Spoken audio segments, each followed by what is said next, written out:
that a refusal to change and a refusal to adapt has actually led many civilizations to total extinction. I am Dr. Praveen Anvekar, orthopedic surgeon from Davangere.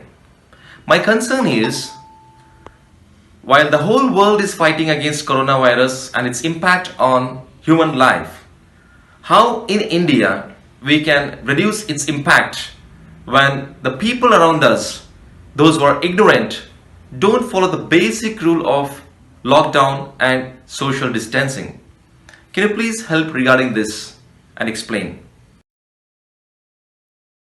This is not time for bravery, carelessness, or rebellion. A refusal to understand the gravity of the situation is not only prevalent in India but in many other countries too. Many nations and communities who have taken the COVID crisis lightly are today paying a huge price. Can you believe it? They are actually having to choose whom to give the ventilator and support and whom not to.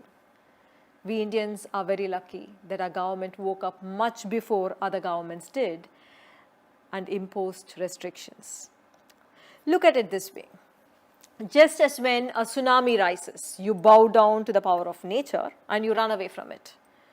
The coronavirus is a force of nature. Bow down to it. Respect nature's force by remaining indoors. Let me tell you a story today from ancient India. In India was a famous philosopher teacher who taught non-duality, Advaita, as the nature of existence. He taught his students that everything was Brahman or the Supreme Essence. One day in a clearing outside a forest, he was teaching that. He was teaching human beings, animals, trees, bugs, earth and sky, all was Brahman. There was nothing that was not Brahman. Even as he taught this, an elephant in heat was rushing towards their clearing. Listening to the warning shouts of the Mahout, the teacher and the students all ran to safety except one student. He stood in front of the elephant that was going crazy in spite of the Mahout shouting from its back. The crazy elephant lifted the student with its trunk and threw him on the roof of the hut nearby and continued running down the street. The bruised student angrily came to the teacher and shouted, "Your teaching is wrong. If I am Brahman and the elephant too is Brahman, why did it hurt me?"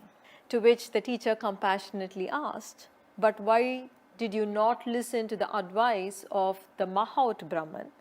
That is why you had to pay the price." The leaders of our country, the doctors, nurses, our healthcare professionals are like the Mahout in the story asking you to make way. They are asking you to stay indoors till the danger has passed. Let us not please act like the foolish student who thought nothing would hurt him. Let us move from unawareness to awareness. Let us respect our leaders and make way for the danger to pass. Nature is kind, nature is benevolent. Nature can also be fierce. When nature is kind and benevolent, be grateful. When nature is beautiful, celebrate her splendor. When nature is fierce, bow down with respect and maintain a distance. Before I end, let me remind you that a refusal to change and a refusal to adapt has actually led many civilizations to total extinction. As a race, I'm sure we don't want to enter history. Let us be alive. Let us be current. This is a small thing. Don't make a big deal of staying indoors, please.